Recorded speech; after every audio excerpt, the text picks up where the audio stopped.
Salut à toutes et à tous et merci de regarder le 6e opus de L'œil de Moumou, la chronique média de Mourad Guichard. Mourad Guichard est un journaliste indépendant qui regarde notre paysage audiovisuel de manière tranchante et scrute les grandes et les petites dérives de ce PAF.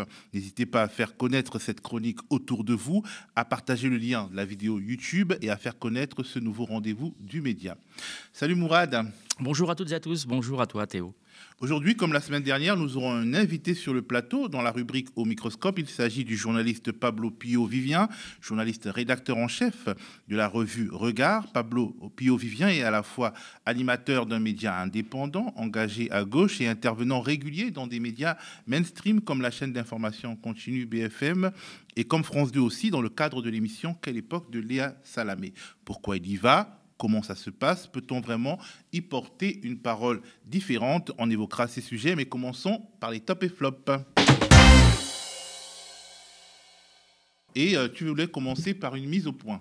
Oui, donc j'évoquais la semaine dernière la présence de la sœur de Xavier Dupont de Ligonnès, l'homme le plus recherché de France, sur le plateau de Quelle époque avec Léa Salamé. Et j'avais traité le sujet avec ironie, mais j'avais péché, c'est vrai, par omission, parce que en fait, elle avait un narratif au présent qui avait induit en erreur un certain nombre d'internautes, c'est ce qui m'avait alerté. Mais elle parlait effectivement du fait qu'elle avait eu à l'époque des faits son frère quelques jours après les événements. Et en fait, ça donnait l'impression, comme c'était un narratif au présent, qu'en fait elle l'avait eu quelques jours avant et donc ça avait planté un certain nombre de téléspectateurs et donc je ne l'ai pas précisé à ce moment-là et c'est une erreur de ma part et à partir du moment où je ne suis pas bien compris, c'est que je me suis mal exprimé et donc mea culpa. Et ton premier top nous emmène au quotidien, l'émission Quotidien. Oui, alors l'émission Quotidien donc, de Yann Barthès, on y retrouve... Dans plusieurs autres émissions, on y retrouve Éléonore Schmitt. C'est à elle que je vais adresser mon top. C'est la représentante de l'Union étudiante de Sciences Po, avec cette fameuse polémique qu'il y a eu à Sciences Po, comme quoi une étudiante provocatrice aurait été sortie, ou du moins interdite d'entrer à une réunion sur Gaza parce qu'elle serait juive, parce qu'elle serait sioniste, et ainsi de suite. Ça a été débunké depuis, je ne vais pas y revenir. Mais je vais d'abord vous demander effectivement de regarder ce passage de Paul Gasnier sur le Quotidien, qui ne sait rien, mais va tout nous dire. Je vous laisse regarder. Des étudiants juifs auraient été interdits d'entrer dans l'amphi pour débattre. Une des élèves aurait été même traitée de sioniste, comme si sioniste était une insulte.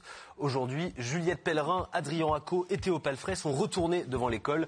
Juliette a pu discuter avec l'élève qui aurait été traité de sioniste et qui n'a pas pu entrer dans l'amphi. Quand j'ai essayé de rentrer dans l'amphithéâtre, 3 personnes sont venues devant moi et m'ont dit « Toi, tu rentres pas, tu ne rentreras pas ». Et je leur ai demandé pourquoi plusieurs fois. Ils m'ont dit on n'a pas à t'expliquer, tu rentreras pas. Et en fait, derrière moi, c'est ce qu'on m'a dit après, quelqu'un a crié elle, tu la laisses pas rentrer, c'est une sioniste. Alors notez que dans ce petit reportage, y compris l'intéressé ne confirme pas que ses propos ont été tenus. Donc il arrive avec des espèces d'acrobaties à essayer de faire mousser une information qui n'en est pas une. Et je trouve ça un tout petit peu extraordinaire. Et voyez comment par la suite, Éléonore Schmitt, donc la fameuse représentante de l'Union étudiante de Sciences Po, va réussir à tenir tête à des gens qui sont à la fois vindicatifs et hautains, des espèces de boomers de plateau télé. Je vous laisse écouter. Notre organisation étudiante a une position très claire le soir du 7 octobre où effectivement on a dénoncé ce qui s'était passé, on dénonce des crimes de guerre qui se sont déroulés. Crimes de guerre mais pas crimes terroristes. On dénonce terroriste ou pas terroriste? Est-ce que vous pouvez me laisser parler? Je parle avec les termes de droit international, ce sont des crimes de guerre. Ce sont des crimes de guerre, nous avons dénoncé ça. Je vous dis, ce sont des crimes de guerre, nous l'avons dénoncé dès le 7 octobre. C'est une réponse, vous nous avez répondu. Donc oui, je vous réponds et je reviens à mon donc pas terroriste, on a donc entendu que ce n'était absolument pas justement une réunion du Hamas qui s'est déroulée ce jour-là et en fait aujourd'hui on ne peut pas criminaliser comme cela est fait, on ne peut pas réprimer. Est-ce qu'il y en aura d'autres? On peut pas. Il y aura d'autres mobilisations comme ça. Criminaliser le Hamas?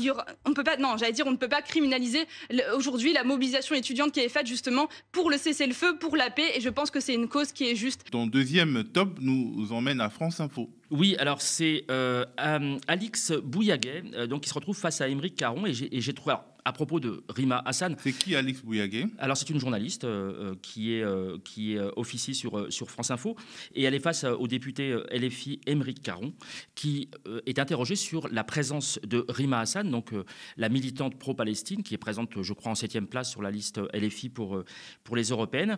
Et voici comment il va lui répondre. Je trouve ça extrêmement intéressant. On en parle juste après. En 7e position sur votre liste figure Rima Hassan, c'est une franco-palestinienne. Elle a déclenché une polémique récemment en estimant que le Hamas a mené une action légitime le 7 octobre contre non, elle a jamais dit Israël. Ça. Non, alors, non, je tiens à corriger cette... Il y a une polémique, les propos... Il y a une vidéo qui tourne, qui a été issue... Attendez, je juste parce que ce sont des propos révoltants. Forcément, ceux que vous venez de dire, ils sont révoltants.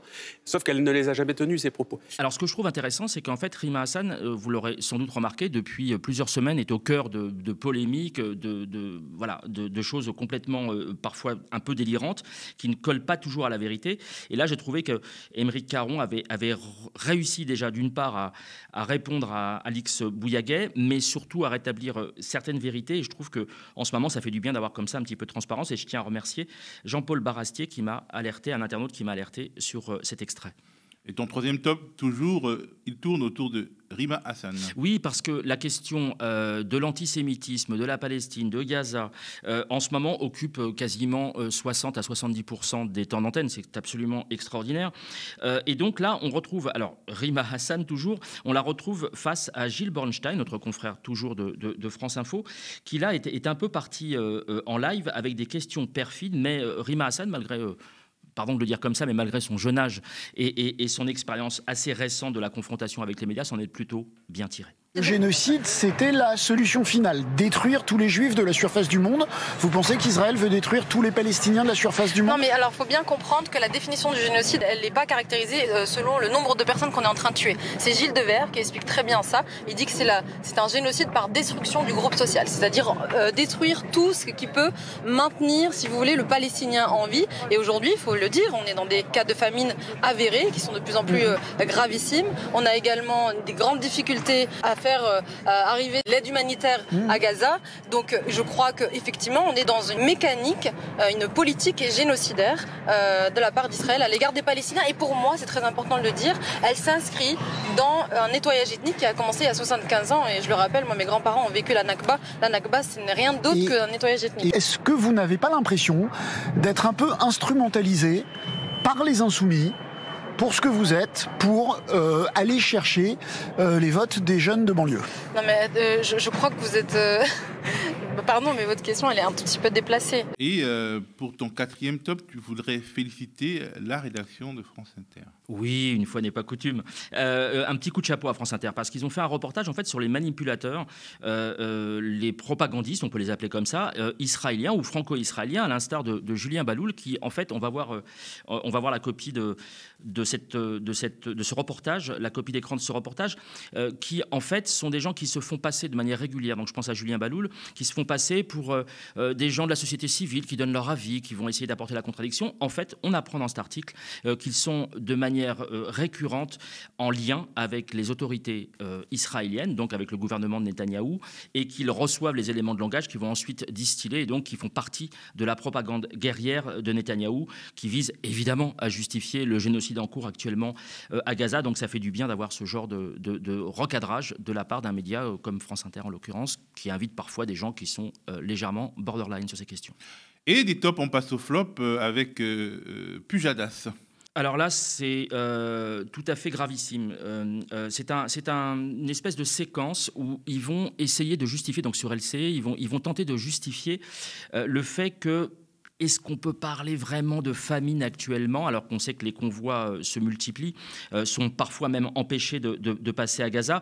Et donc, ils vont trouver une espèce de formulation, prendre des exemples de 2 enfants qui sont décédés, selon eux, à cause de maladies et non pas à cause de la famine, et ils vont montrer des étals garnis avec des chocolats, des bonbons, des fruits, des gâteaux, et ça permettrait de justifier le fait qu'on ne peut pas actuellement parler de famine. Ils vont y revenir tout au long de cette séquence, et ça vient de qui? De Pujadas, qui avait dit, je vous le rappelle, le 11 septembre 2001, « Waouh, c'est génial » en voyant les avions se cracher sur les tours du World Trade Center. Je vous laisse écouter cet extrait. Gaza est en état de famine. Là, on franchit un nouveau seuil. Famine, ça évoque le Soudan, ça évoque la Somalie, ça évoque des milliers, des dizaines, parfois des centaines de milliers de morts. Il y a 10 à 15 ans dans un cas, 7 à 8 ans dans l'autre. Donc c'est un nouveau seuil. Alors, famine, le mot est directement utilisé par le chef de la diplomatie européenne, Josep Borrell. On va l'entendre dans une seconde. Le mot est utilisé par Ursula von der Leyen. Le mot est utilisé par des agences de l'ONU. Donc, est-ce qu'il est temps de tirer la sonnette d'alarme parce qu'on est effectivement en situation de famine, ou bien est-ce qu'il y a exagération, ou bien est-ce qu'il y a, notamment dans les images qui sont mises en avant, une forme de manipulation? Nous avons voulu nous faire, vous permettre de vous faire votre opinion. Voici les indispensables avec Quentin Bérichel. 2 séquences. La première, la voici. Elle a été diffusée il y a tout juste 2 semaines par l'agence de presse palestinienne Sanad et repris par le compte X de Kogat. C'est l'organe humanitaire du ministère israélien de la Défense. On y voit un marché dans la ville de Rafah avec des étals, vous le voyez, plutôt bien fournis en fruits et légumes, en épices, en boîtes de conserve. Cela paraît assez éloigné des alertes de famille décrites par les organisations internationales et notamment l'ONU. Et un de tes potos, c'est Frédéric Aziza, tu ne lui lâches décidément pas la veste. Alors c'est pas moi, sur le coup c'est pas moi. Simplement je me dis que au fil des chroniques, au fil des semaines, donc c'est une chronique hebdomadaire, au fil des semaines je pointe assez régulièrement Aziza qui a cette espèce d'obsession totale et absolue de faire qualifier la France Insoumise et Jean-Luc Mélenchon d'antisémites.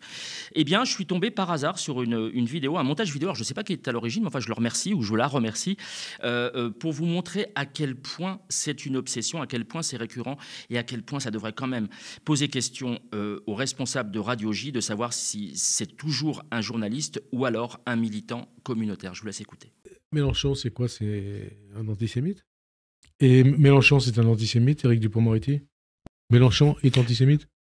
Mélenchon, c'est quoi? Mélenchon, c'est quoi? Le parcours de Mélenchon, comment vous le jugez? Est-ce que vous considérez qu'il est antisémite? C'est un antisémite. Les exemples Mélenchon. Obsession antisémite chez Jean-Luc Mélenchon. LFI, c'est le nouveau parti antisémite. Ça veut dire que le LFI est un parti raciste antisémite. LFI, c'est le parti antisémite. On a le nouveau parti anticapitaliste, nouveau parti antisémite. LFI, c'est le nouveau parti antisémite. Mélenchon, c'est un antisémite à l'insu de son plein gré ou un antisémite tout court? Mélenchon, c'est quoi?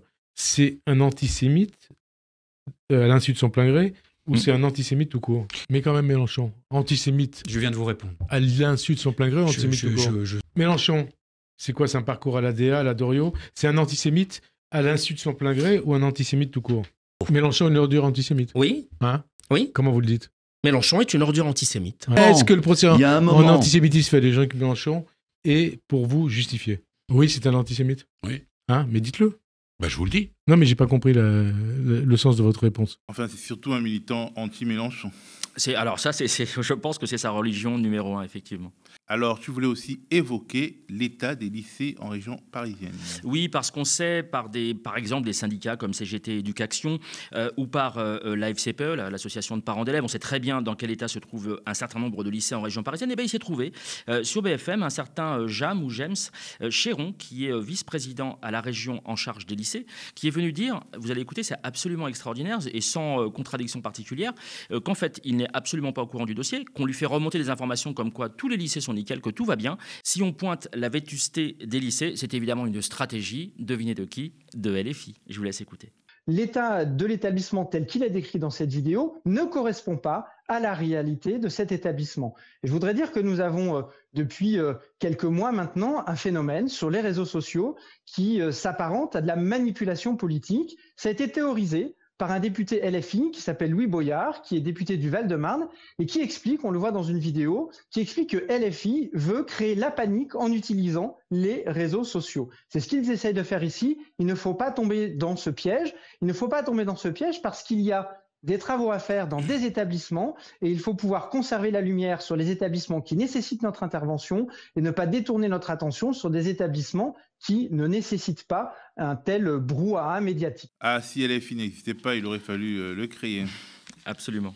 Alors, il y a aussi Pascal Praud qui revient souvent dans tes flops et cette fois-ci, il y est encore. Oui, absolument. Alors, la semaine dernière, il avait été épinglé par l'ARCOM. Il avait été sanctionné pour avoir fait un parallèle entre à la fois l'immigration qui serait pléthorique et les punaises de lit. Voilà, il a été condamné. Et là, sur l'affaire Aya Nakamura, donc vous savez, cette fameuse chanteuse qui est la plus écoutée, la chanteuse francophone la plus écoutée au monde et qui est potentiellement, parce qu'on n'a encore aucune preuve tangible, qui serait susceptible de venir chanter du Édith Piaf pour la cérémonie d'ouverture des Jeux Olympiques à Paris.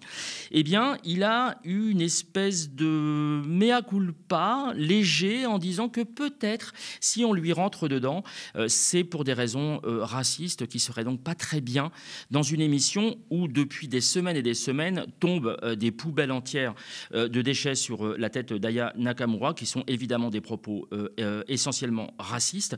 Donc je vous laisse juste écouter la manière dont il présente les choses avec son petit sourire en coin. Regardez. Vous voyez, ça m'ennuie quand même qu'elle soit huée parce que j'espère qu'elle n'est pas huée pour des mauvaises raisons.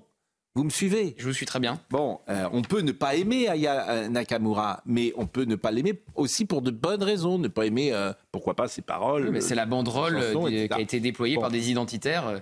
La banderole raciste, hein, disons-le. Disons-le, exactement. Je trouve que cette jeune femme est victime de racisme. Ah oui, c'est clair. Bien évidemment. Et alors, c'est tellement incroyable qu'il condamne le racisme sur CNews, Pascal Praud condamnant le racisme ou des propos racistes sur CNews, que, y compris sa collègue et camarade Charlotte Dornelas, qui est notre Jeanne d'Arc orléanaise préférée, lui est rentré dedans. Il s'est pris une véritable chasse de sa part. Je vous laisse écouter et juste après, on y revient. Est-ce qu'on peut accepter qu'un artiste soit aimé par certains, détesté par d'autres? Oui. Bon, bah voilà, en fait. Mais je suis parfaitement d'accord avec vous. Tous les débats, c'est insupportable. Oui, mais pourquoi c'est Marion Maréchal qui le dit? Elle parle pas français. Non, elle chante pas en français. Bah, vous venez de dire que vous aviez découvert l'expression. C'est bien qu'elle n'est pas courante en français.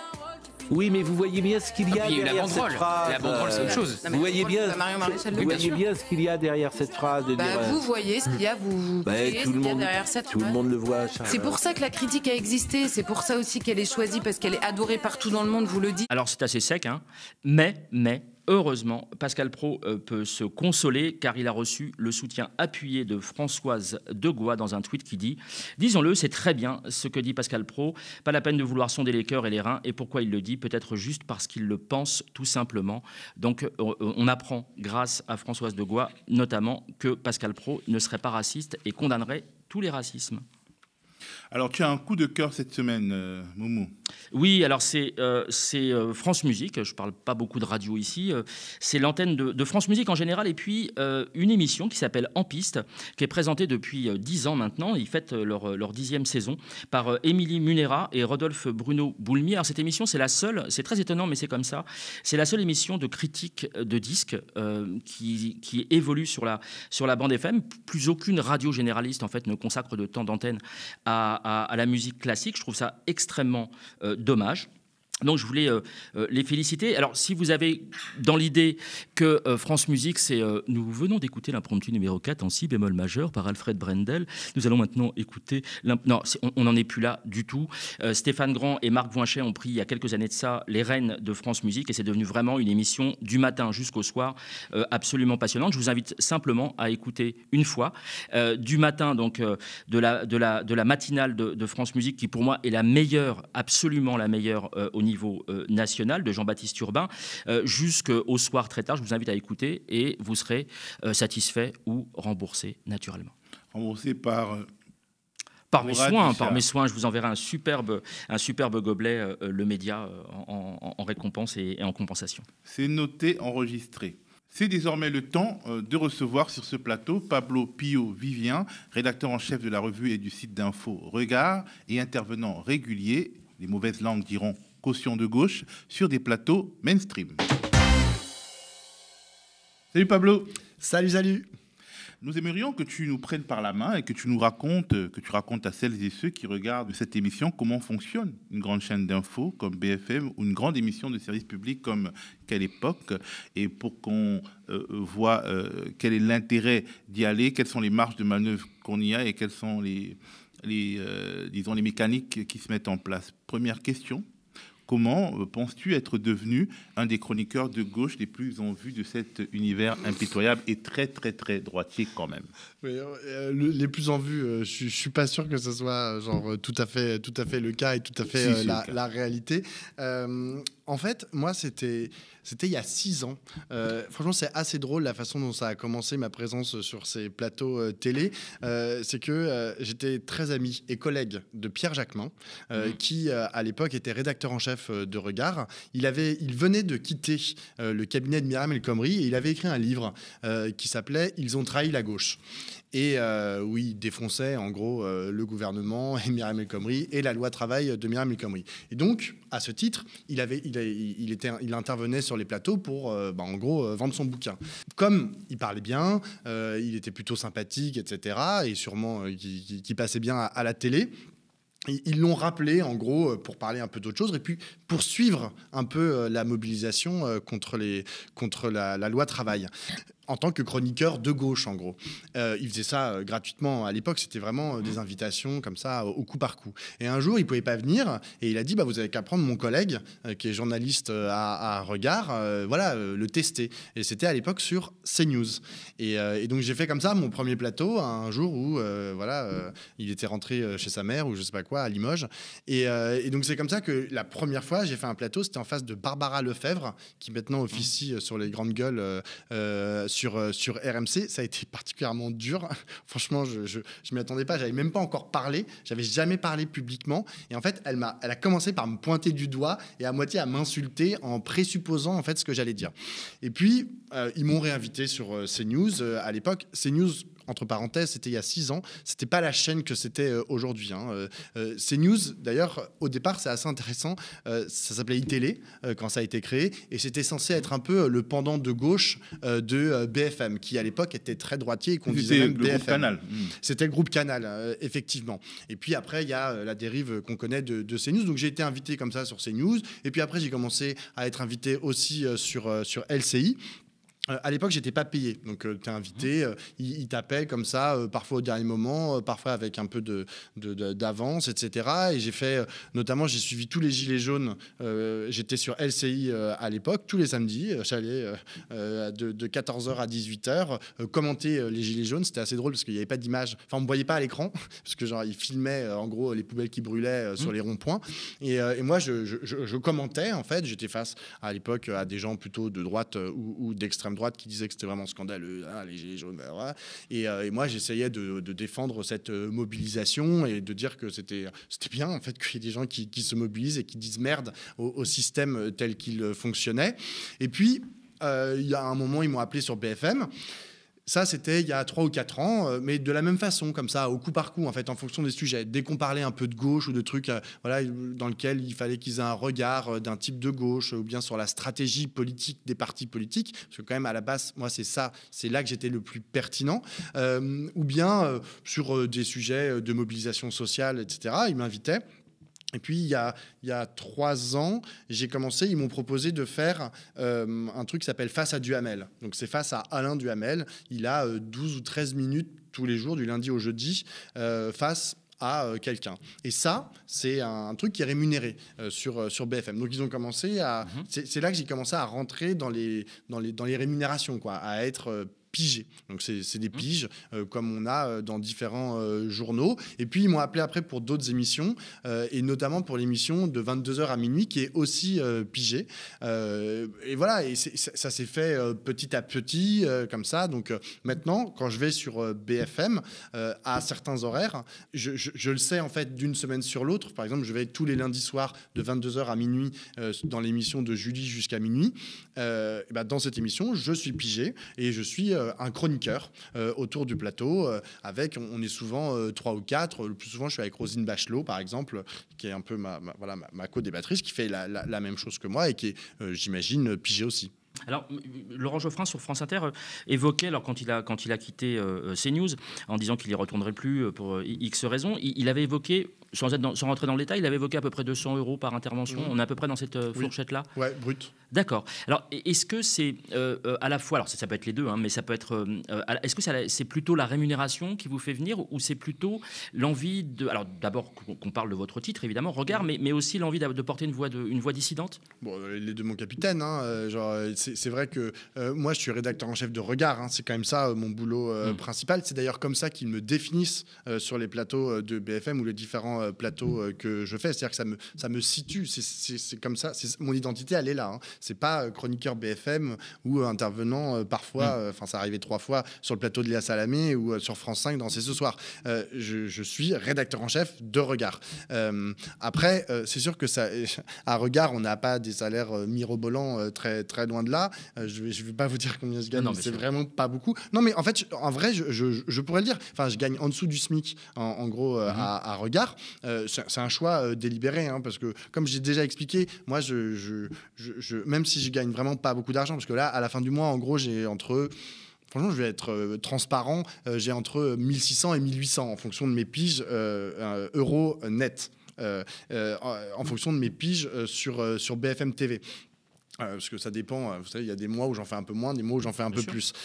Donc c'est pas énorme pour vivre à Paris. Après, moi je l'ai déjà dit, moi je suis un bourgeois, c'est-à-dire que j'ai fait des études, j'ai un mec qui gagne de l'argent et en gros qui participe en fait à me permettre de vivre correctement. À votre liberté de... Voilà, parce que 1800 balles à Paris, c'est compliqué de vivre même lorsqu'on n'a pas d'enfants comme moi. Mais dans la mesure où j'ai ce mec qui remplit globalement le frigidaire, voilà, je vis assez correctement. Donc, j'en aurais pas vraiment besoin, même si, quand même, si je commence à passer à 800 balles par mois sans BFM, ça va commencer à devenir un peu compliqué de finir le mois. Donc, c'est pas ça. Après, moi, j'y vais effectivement pour porter une parole de gauche. C'est-à-dire que j'estime que c'est un endroit qui est suffisamment sain, et c'est important de le dire, de l'exprimer comme ça, qui est suffisamment sain pour que je puisse m'exprimer comme je veux. On parle de BFM, là. On parle de BFM, exactement, parce que c'est là que je vais le plus souvent.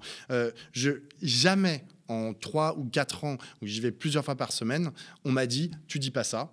Ni en amont, ni après, ni en aval.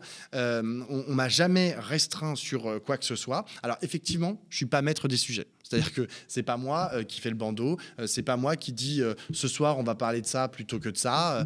Quand on me dit tu vas parler de Pierre Palmade parce qu'on va passer 2 heures sur Pierre Palmade, je suis pas responsable de ça, même si je pense qu'il y a des choses très intéressantes à dire sur ce qui s'est passé autour de Pierre Palmade, notamment lié au chemsex, etc. En fait, j'arrive toujours à m'en sortir et à essayer de trouver, même lorsqu'on parle de faits divers, où c'est pas le truc qui a priori m'intéresserait le plus, j'essaye en tout cas toujours d'essayer de trouver un angle qui puisse me permettre moi de dire quelque chose que je considère comme étant intéressant pour le téléspectateur. Pertinent. Vous l'apprenez à quel moment vous avez à quel moment la liste des sujets? Dans la journée. Par exemple, quand c'est de 22h à minuit, c'est entre 14h et 16h. C'est-à-dire j'ai 6 heures ou 7 heures pour préparer mes sujets, parce que en fait je reste 2 heures sur le plateau. Donc comme les sujets ça dure entre 10 et 25 minutes, il y a souvent 3 ou 4 sujets, même si parfois il y a des sujets qui reviennent dans les 2 heures. Mais voilà, ils me préviennent 6 heures avant, ce qui donne largement le temps.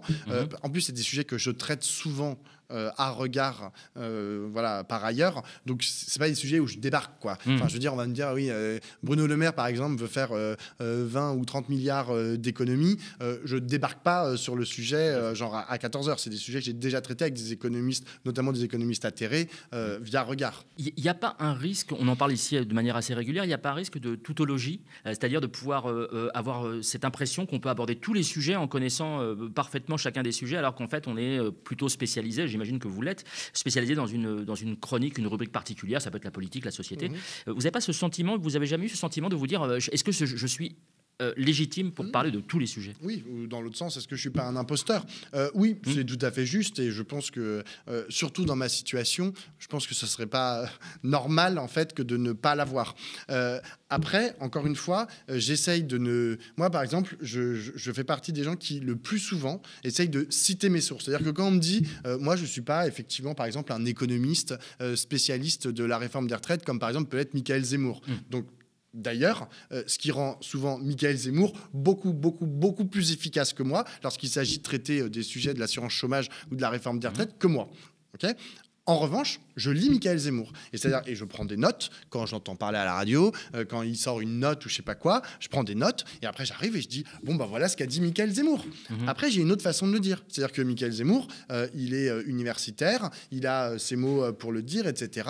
Et il est plutôt habitué à des interviews. Moi, c'est pas des interviews. Moi, je suis dans un cadre de débat. C'est-à-dire que en gros, dès que j'ouvre la bouche, j'ai mon camarade de droite en face de moi qui me saute à la gorge et qui, j'ai à peine dit 2 phrases, qu'il remet en question ma légitimité à dire les choses, mais surtout, il dit exactement le contraire. Et là, moi, mon boulot, en gros, c'est de réussir en utilisant d'autres outils que Michael Zemmour, où lui, c'est le raisonnement, la science économique, etc. Moi, mes outils, c'est aussi l'émotion. C'est aussi c'est plein d'autres choses, en fait, que je vais essayer de convoquer pour porter le point, enfin, tenir, en gros, mon débat. Après, je ne sais pas si c'est efficace. Ça, c'est une question que je me pose en permanence. Est-ce que je ne suis pas genre la caution de gauche? Non, être la caution de gauche, encore, ça va. Mais est-ce que je ne suis pas un clown, en gros? Est-ce que je ne ridiculise pas ce que j'estime être ma famille politique, c'est-à-dire la gauche au sens large? C'est une question que je me pose souvent. Et en même temps, je me dis, bon, bah, ça reste quand même, si on prend les 3 chaînes d'information en continu que sont, ou les 4, France Info, LCI, CNews et BFM, si on dit, bon, bah, ça, c'est dégueulasse, genre, tous ces gens, ils font n'importe quoi, etc., et qu'on n'y va pas, bah, ça pose quand même un vrai problème démocratique, en fait, parce que les gens, moi, il y a des gens dans la rue, tout à l'heure, Théo a dit que j'étais genre le plus en vue, je suis pas le plus en vue, mais par contre, il y a des gens qui me reconnaissent et qui sont de gauche, et qui sont honnêtement de gauche, et qui me disent, mais merci, en fait, de tenir cette parole-là à la télé, ou d'essayer de la tenir. J'y arrive pas tout le temps, hein. Franchement, parfois, genre, je suis là, genre, il y a trop de gens, il y a trop d'adversité, il y a trop de... Les débats sont trop violents, et genre, je bats un peu en retraite. Donc, et j'apprends, parce que ça s'apprend aussi. Hein. Je vois parfois des gens qui débarquent sur le plateau et qui sont vraiment des gens brillants, des gens intelligents, des gens de gauche, et qui, parce que genre un plateau télé, ben, c'est particulier, genre t'as les lumières, t'as les machins, t'as tout un espèce de décorum, etc. Il faut aller très très vite, hein. T'as genre 10 secondes avant que genre la personne d'extrême droite en face de toi te coupe la parole. Donc moi par exemple, maintenant je sais, genre ma thèse, enfin ce que je dois dire de plus important, c'est dans ma première phrase. Tu vois, là vous me laissez parler, donc je pourrais jamais m'arrêter, mais genre je sais que sur BFM, si j'ai pas dit dans ma première phrase la chose la plus importante, j'aurais sûrement jamais l'occasion de le dire dans l'émission. Bon, mais ça, c'est des mécaniques en fait que tu apprends au fur et à mesure. Donc là-dedans, j'ai l'impression d'être un minimum efficace. Après, franchement, moi, j'attends toujours le moment où, sur BFM, comme sur d'autres chaînes ou je sais pas quoi, on dira, bon, bah, on a trouvé plus efficace, on a trouvé plus télégénique, on a trouvé plus intelligent. Et je comprendrai, parce que j'ai mes défauts, j'ai mes peurs, j'ai mes machins, j'ai mes limites aussi dans cet exercice. Mais globalement, est-ce que tu considères que c'est une scénographie qui est structurellement favorable à la droite et à l'extrême droite?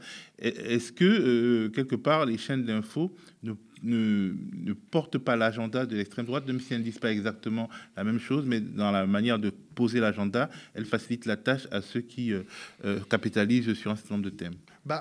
C'est-à-dire, je lis, j'écoute Mourad, l'œil de Momo, je lis en fait tout ce qui se fait en matière de critique des médias, que ce soit à Ecrimed, que ce soit à Arrêt sur Image, que ce soit, je sais pas moi, Samuel Gontier sur Télérama, enfin voilà. Je comprends en fait genre ce que nous essayons en fait collectivement de faire, et c'est important en fait que cette critique des médias existe. Après, moi, vraiment, je ne suis pas à l'intérieur de la rédaction de BFM TV. Hein. C'est-à-dire que, genre, pour être tout à fait clair, vous avez les plateaux au rez-de-chaussée. Moi, je vais sur les plateaux. Et puis, la rédaction, elle est au premier étage ou au deuxième étage, dans les étages. Et moi, j'y vais jamais. Je ne vais pas à les conférences de rédaction de BFM TV. Je ne participe pas au choix des sujets. En revanche, comme ça fait 3 ans, j'ai lié des amitiés, en fait, avec des journalistes, avec des techniciens, etc. Et je sais que, comme dans toute rédaction, à BFM TV, il y a des débats, il y a des conflits apaisés, enfin le plus apaisé possible, j'espère, sur quel sujet on va mettre en avant, quel sujet on va pas mettre en avant, genre pourquoi est-ce qu'on a mis hier tel sujet en avant, est-ce qu'aujourd'hui on va refaire la même bêtise, ou on va reprendre ce sujet, etc. Enfin, je veux dire, c'est des endroits en fait qui vivent. Il faut pas imaginer en fait que c'est monolithique, que c'est Patrick Drahi et maintenant Rodolphe Saadé, puisque ça a changé de propriétaire, que c'est eux qui dessinent la ligne. Absolument pas. Il y a des débats comme partout. Et Mais c'est les chefs qui tranchent. Comment ? Mais d'accord. Alors déjà, les chefs, c'est pas les propriétaires. Ça, c'est la première chose. Ils sont nommés par les propriétaires. Ils sont nommés par les propriétaires, mais ça, c'est vrai dans toute entreprise. Ils ont quand même de l'attitude. Et puis ça reste. Et c'est parfois, j'entends des gens qui font des critiques des médias en oubliant que, en fait, ce sont quand même des professionnels. Et j'ai même, en tout cas sur BFM, sur CNews, je mets un peu à part parce que j'ai l'impression qu'aujourd'hui, tout est devenu un peu compliqué, mais je pense que mon raisonnement est même vrai pour CNews, même si c'est une chaîne, encore une fois, où je valide totalement toutes les critiques qui sont faites à cette chaîne. Mais sur BFM, c'est vraiment des professionnels, c'est-à-dire que c'est des gens, en fait, qui essayent de réfléchir, qui ont une éthique de journaliste, qui ont un rapport à l'information qui n'est pas forcément le nôtre dans nos médias, en fait, qui sont indépendants, qui sont dits indépendants des puissances de l'argent, mais eux, lorsqu'ils traitent un sujet, lorsqu'ils choisissent de traiter un sujet, ils se disent, tiens, qu'est-ce qu'on va mettre en avant ? Est-ce qu'on met en avant ça ? Est-ce qu'on met en avant ci ? Et d'ailleurs, ce que tu fais en fait, Mourad, en mettant les tops et les flops, c'est très intéressant, c'est très important en fait de faire ce travail-là, mais il faut faire attention. C'est que tu mets en avant en fait une petite partie de ce qui est dit sur BFM. Et moi, je vois en fait les polémiques qui sont générées par des plateaux où en gros on donne 5 minutes pour Hitler et 5 minutes pour les Juifs. Et je trouve insupportable quand les plateaux sont composés de cette façon-là. En revanche, c'est pas que ça, BFM. BFM, c'est aussi, et les chaînes d'information en continu en général, il y a d'autres choses qui s'y disent, il y a des reportages qui sont faits, il y a des gens qui sont sur le terrain, en Ukraine, qui sont sur le terrain en Israël et en Palestine et en Cisjordanie. Il y a des gens, il y a par exemple un truc, c'est 1 fois ou 2 fois par semaine parfois, qui est une séquence de reportage qui est quand même à 21h, c'est-à-dire une chaîne un moment de grosse audience qui s'appelle Ligne Rouge. Et les journalistes de Ligne Rouge, je peux vous dire que c'est des vrais professionnels et les sujets, pour en avoir regardé quelques-uns, mais c'est vraiment des sujets de qualité. C'est-à-dire que c'est pas parce que je sais pas quoi, à 18h20 ou à 22h15, oui, effectivement, ils ont fait un plateau où je me dis, mais pourquoi est-ce qu'ils ont fait un plateau comme ça ? Pourquoi est-ce qu'ils ont invité ces personnes-là ? Là, je partage, à mon avis, les mêmes critiques que vous, que c'est pour l'ensemble de la journée et qu'il faut jeter, en gros, le bébé avec l'eau du bain. Même si, encore une fois, toutes les critiques faites à l'égard de BFM comme d'autres chaînes de télévision sont tout à fait légitimes et c'est important que, dans le cadre de notre démocratie, on en parle. Oui, Pablo, ma dernière question, c'est sur la sociologie des chroniqueurs, parce qu'il y a des invités, il y a des chroniqueurs, il y a des gens qui viennent gratuitement et des gens qui sont payés pour cela. Et j'ai l'impression de loin que finalement tous les profils, disons, issus du monde ouvrier ou bien issus même des minorités ethniques sont très peu représentés parmi les chroniqueurs. On peut les accepter parmi des invités, mais finalement le monde des chroniqueurs reste très bourgeois et très blanc. Est-ce que je me trompe ? Non, je ne pense pas que tu te trompes. Après, j'ai pas fait d'études très resserrées et très précises sur le sujet, mais c'est vrai que globalement, je te rejoins complètement là-dessus.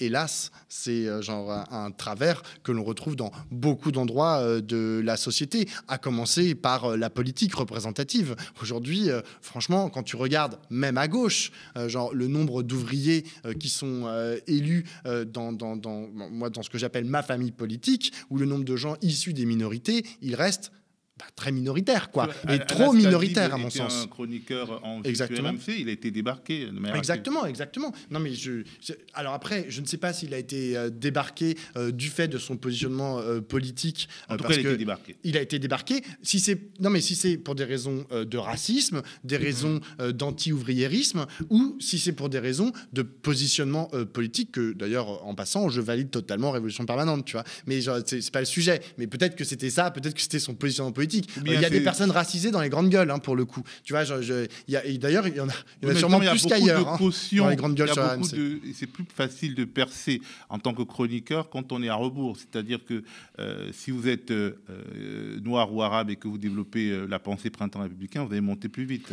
Ouais, je sais pas. Encore une fois, franchement, le cas, par exemple, des grandes gueules d'RMC, c'est assez intéressant, hein. Je dis pas que je suis raccord avec beaucoup des gens qui sont des chroniqueurs sur ce plateau, mais pour le coup, il y a une diversité en fait représentée sur le plateau qui est pas inintéressante. Alors après, on peut critiquer le ton, on peut dire ouais, ils disent n'importe quoi, blablabla, tout ce qu'on veut, et je donnerai sûrement raison aux gens qui portent ce genre de critiques, mais il y a quand même, il y a certains endroits de la télé, tu vois, et bon là en l'occurrence c'est la radio RMC, mais où il y a un minimum de représentativité. Mais après, t'as raison, mais pour le coup, hélas, le racisme ou l'anti-ouvriérisme, il est structurel dans notre société, c'est-à-dire que les paroles de ces j'aime même pas dire minorité, tu vois, parce qu'on n'est même plus sur des minorités.